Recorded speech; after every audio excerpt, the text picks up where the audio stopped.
तो चलिए बात करते हैं 70वें फिल्म फेयर अवार्ड्स की। 2024 की भारतीय सिनेमा की सबसे बड़ी रात। और इस साल एक फिल्म ने तो सबको हैरान ही कर दिया। जानते हैं कौन सी? तो सवाल ये उठता है कि आखिर वो कौन सी फिल्म थी जिसने इस साल भारत के सबसे बड़े अवार्ड्स पर कब्जा कर लिया।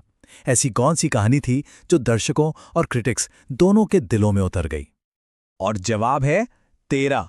जी हां, पूरे 13 अवार्ड्स एक ही फिल्म ने जीते। ये कोई छोटी मोटी बात नहीं है, वाकई में एक कमाल की अचीवमेंट है। और वो फिल्म है किरण राव की लापता लेडीज। इस फिल्म ने तो अवार्ड्स नाइट पर जैसे धूम ही मचा दी।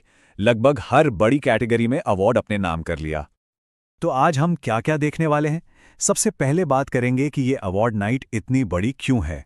फिर देखेंगे फिल्म फेयर का थोड़ा सा इतिहास, लापता लेडीज की इस जबरदस्त जीत को समझेंगे, साल के टॉप परफॉर्मर्स पर नजर डालेंगे और आखिर में बात करेंगे कुछ नए रिकॉर्ड्स और लेजेंड्स की। तो चलिए शुरू करते हैं इंडिया की सबसे बड़ी फिल्मी रात के साथ। तो ये था 70वां फिल्म फेयर अवार्ड्स। तारीख थी 11 अक्टूबर 2025 और जगह थी अहमदाबाद। यहीं पर हिंदी सिनेमा के सबसे बेहतरीन टैलेंट को सम्मानित किया गया।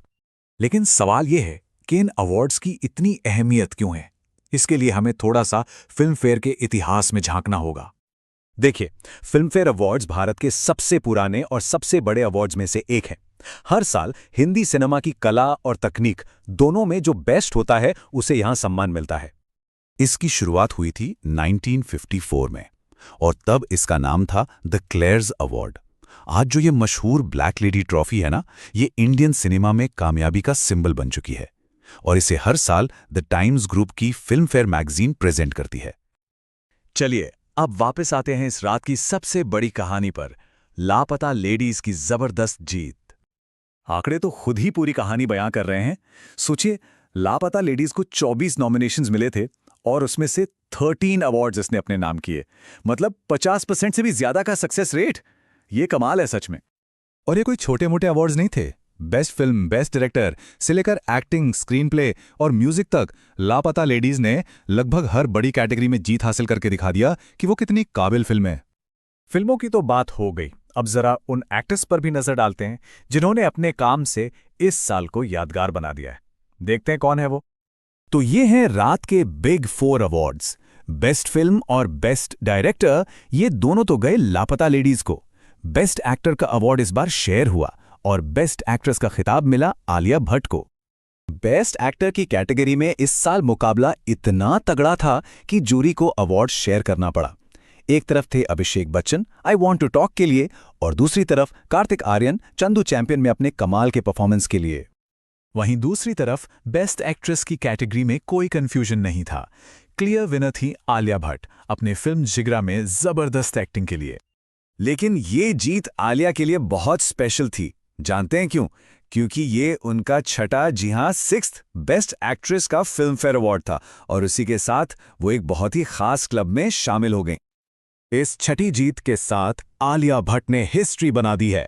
उन्होंने नूतन और काजोल जैसी लेजेंडरी एक्ट्रेसेस को पीछे छोड़ दिया है और अब वो सबसे ज्यादा बार बेस्ट एक्ट्रेस का फिल्म फेयर अवार्ड जीतने वाली एक्ट्रेस बन गई हैं।